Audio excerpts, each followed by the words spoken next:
Hello everyone and welcome to the channel. Today we are going to be reviewing and installing a set of mud guards for the Suburban. So these are Husky liners and they are model number 58201 and 59211. These are for the front and rear and they are an injected molded plastic mud guard. So let's get into it. All right, so let's get into the box and see what we have here. These are for the front. The 58201 is for the front. And inside you have two injected molded, or I guess they may be thermoformed mud flaps.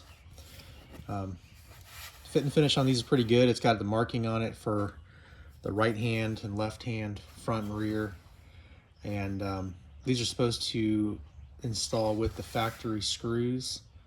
Although when we get to the rear, I think there's one additional screw that you have to drill a hole. So it doesn't seem too bad. The fit and finish on these is pretty good. You know, there's not really any tool marks or anything from the process that are real intrusive. The one thing I did to these, I kind of have a thing about, you know, trying to knock down sharp edges and stuff where it could touch you if you're, you know, washing it or whatever. So I did come through on all these, and I took a deburring tool and ran across all of the finished edge just to take that edge off. But other than that, I mean, it was pretty good. These are pretty well made. I mean, seem pretty durable as they describe. I couldn't really find an OE version of this online for our trucks, even on the, you know, like going through the GM website. So I decided to give these a try, and I paid about $60 a set, so 120 total for the whole thing. And I'll put the link to these in the comments section. I got these off of Amazon. So for the rears, we have similar fit and finish. You can see that they are marked with rear and right hand here for identification. They've got screw holes all in here. Similar to the front, I did come through on the finished edge and just knocked the sharp edge down with the deburring tool. But these have a location where the back fender will, the back bumper, I guess, will engage and then use the factory screws in most locations. But we'll get into it. There's one additional screw hole here that you got to put in. So that's it for the rears. One thing that does come with all of these that's worth noting is, you know, it comes with all the hardware, which is good. All the hardware you need. I think you also have to use your factory hardware. All right, so in the bag that comes with the kit, you got your printed instructions that you can also look at online. They don't have a video specifically for our truck that I was able to find. So, you know, here we go. We got this one you can watch. But it has instructions on how to go about installing for front and rear, specific to your part number, which is good. They're not very super generic. But one thing that's in here that you will need to note is this strip. There's a protective film paint strip that comes in here, and this is like two pieces that are cut on this sheet, and there's an adhesive layer and all, and it goes on. Reading the instructions, it goes on like window film or like tent, where you'll wet it down, wet this down, use it to position, and then squeegee out the air and the water in order to activate the adhesive. So there is a step to do that prior to just throwing the mud flaps on and screwing them down. So we'll go through that step as well. So for the rear installation, this is how it goes. So first thing we do is hit this with some cleaner, or just make sure that you've got it clean. I just, you did some quick detailer on here just to wipe off the dirt, since I haven't cleaned the entire truck. And the first step we're going to do is to kind of map out where we're going to put the paint, the protective paint film on the vehicle. So we'll kind of mock this up. It's got a little indentation. There's an indentation on the flap for where the bumper goes, so it's fits right in pretty good, and it'll kind of stay there. And so you can kind of tell the paint, the protective film layer needs to go. It's designed to go underneath this area that rubs up against or inserts into the mud guard to protect the film or protect the paint. So you can tell it's wider at the bottom, thinner at the top, and goes on there. So what I've done here to aid with the protective film installation is go ahead and pre-install the mud guard, and I just put a piece of tape here at the top. That's going to help me align the film up and down whenever we put it in. So there's two pieces of film. That's going to be very hard to see on the camera, but there's two pieces of film that are stenciled out on here and die cut. And one of them has a straighter edge. They're not really marked out which is left and right, and they do look like they're different, slightly different. So one edge is more of a straight line, has a slight curve to it. The other edge has a little bit of a more of a curve to it. So looking at the profile that we have here, I'm going to say that the straighter edge goes towards the edge of the fender, and the more curved will go towards the mud guard, because you can kind of see it's got a bit of a curve up here to the top, which seems to line up with what's on the film. So we'll go ahead and get that going, and now this will help me to, whenever I come in here and I place the top edge of the film, I'll know how far down it has to go and actually wrap.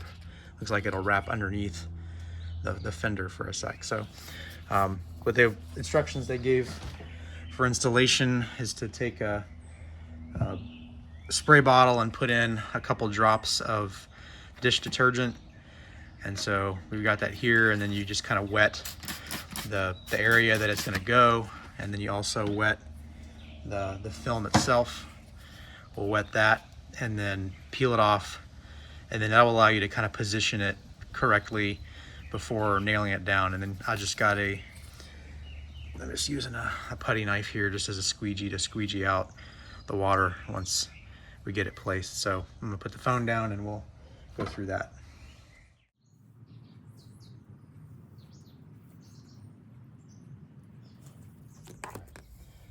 All right, so I had to modify these strips a little bit. So I had this inner edge does have a curve on it as well, and the film was overhanging the edge, and this stuff seems pretty thick. I don't know how well it's really going to curve around that inside of the fender, so I went ahead and just modified, put a little bit of a inside curve on the left hand side. So now we will get to actually putting it on again.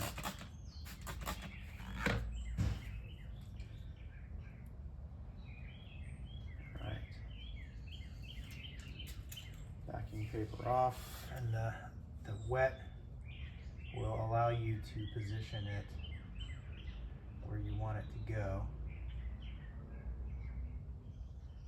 prior to, you can start to squeeze out the water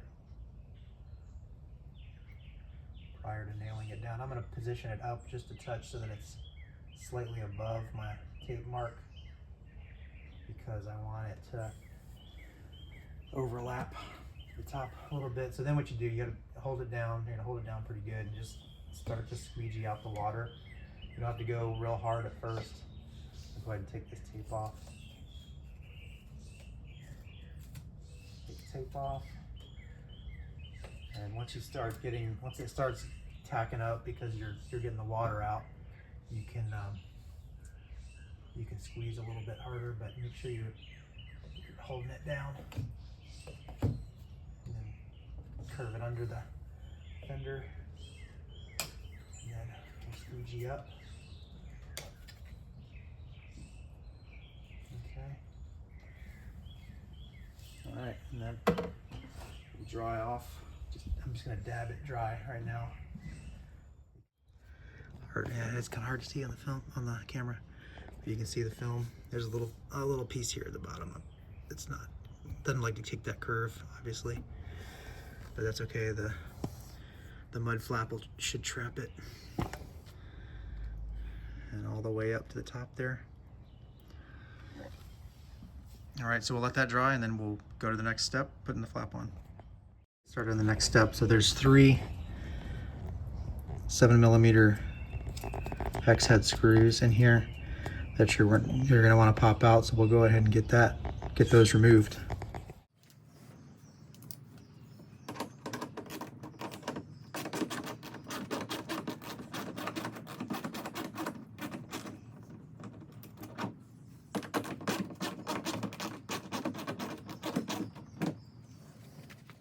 So once your film has dried, I'll let this dry, I don't know, about 10 minutes. We'll see if that's enough. It seems like it's tacking up pretty good.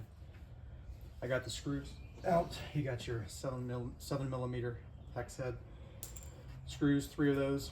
So you see there's a 4th hole.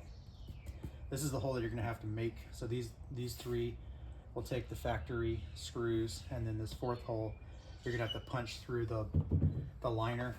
And so what I got to do that, I'm gonna see if this works. I'm just gonna take a drywall screw, see if I can punch a hole through. Can't really get a drill in there, so we'll see how that goes. This is like a paper, almost reinforced paper, very flexible. So we'll see if that goes through. And then on the back side of that, on the back side, they give you the hardware for that new hole. So they give you a new screw for that and a speed nut to go on the back. It's kind of like a panel nut, but you're not really going to use it to clip it on anything. You're just going to put it up against the back and then screw it through.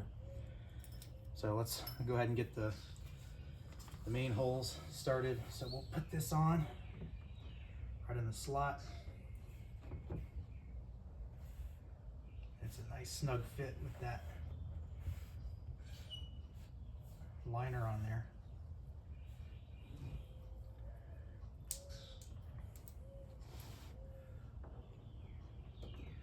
See these holes line up.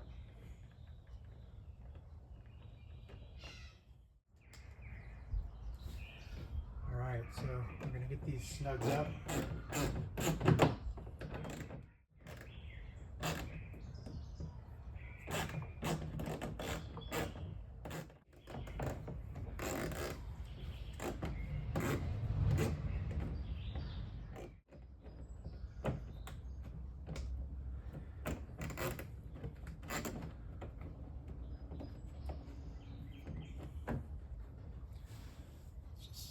You can tell, got the hex screws, the factory hex screws all run down here, 1, 2, 3, and then there's the 4th screw that came with the kit that I just used a drywall screw, just a normal drywall screw here that has good threads and sharp point to kind of poke and turn, and made a hole.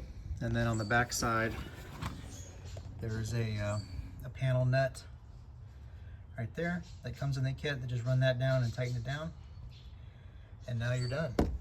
That's it. So here's the finished product for the rear. You can see we got good coverage across the back of the tire, which I like. Simple kit, good fit and finish, sturdy. Looks like this material should hold up well to the environment. So the right side is just the same. All right, for the front installation, the instructions say to remove this plastic shield, and it's held in with 2 Torx screws that are size T15. So we'll get these couple screws out and see what we have underneath. So similar to the rear, I've put a piece of tape on here just to mark off where I'm going to put the protective paint film, and so you can kind of mock this thing in place and see how it engages on that corner. So there's a little bit of play there, so you can see where I've got the tape marked right there at the top. So that'll be my marker for where to place the film strip. And one thing I did observe here is on the strip they give you, the die cut is not very good. It doesn't go all the way through the film, and so you're going to have to cut this with scissors to get the full shape cut out. Otherwise, I don't know, you'd probably rip it, tear it. On this one in particular, the die cut doesn't even show the full shape. It actually comes off the material, and so I've got one on here that's a complete, and the other one I'll just match it up and get those cut out. Okay, so looking at the two pieces that we've got cut out here, we got our strips, and looking at the instructions, the way that top curves in towards the wheel. For the driver's side, this left one will be the one that we use, and so we'll place it up on the vehicle here and get that wet down with the solution, peel off the back, and get that set in. All right, now that we have the protective film strip is here and installed and dry, next step is to remove the 3 Torx bolts, which I removed 2 of them here, but there was a 3rd one here you got to take out, and then you're ready to put the flap on. One thing I did do was there was a piece of trim here at the forward end of the running board that was protruding out and actually pushing the guard towards the tire, so I removed that. There was 2 bolts needed to remove that go up into it, and then it pops off like a puzzle piece. Did that to make room here, and I'm going to figure out what I'm going to do with this, but in the meantime we'll go ahead and get the flap on. So this just will fit right in, and we'll get the screws in.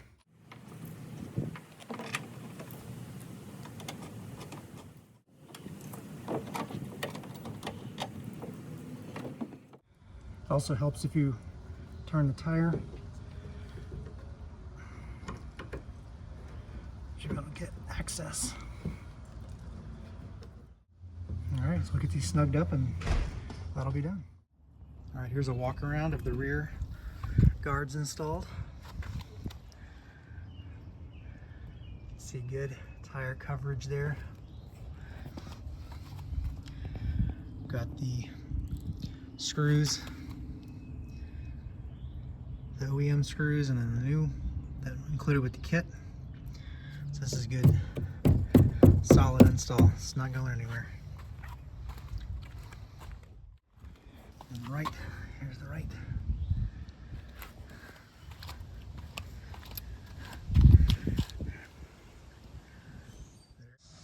Okay, so here's the finished product on the front.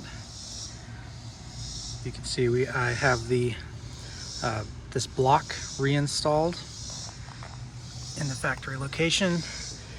And when I originally put this in, the block was trying to push the fender forward, and almost felt like I was going to get contact with the tire. So I made an attempt to kind of take this block, this plastic block, and heat it up and try to reform it a little bit so that it provided some clearance, and I did. It did do that. It is no longer contacting that block, but I'll say that I probably would have just lived with it if I was going to do it again, because I mean, it does not heat up and form very well. I had to use a MAP gas torch to really get it going, and you know, it in some cases it just started to burn. Of course, all that is on the back side, and then the side that contacts this, so you can't see any of it. But if I was going to do it again, I probably would just stick with the stock shape and just live with it, or maybe file it a little bit, file it down to get that clearance. All you need is a little bit of clearance to be able to not have it push the fender forward. But now I've actually got some miles on this now, and they've been working out great, front and rear. They definitely keep rocks and dirt and debris off the underside and function well. So far when I've been using them, they've been working out great.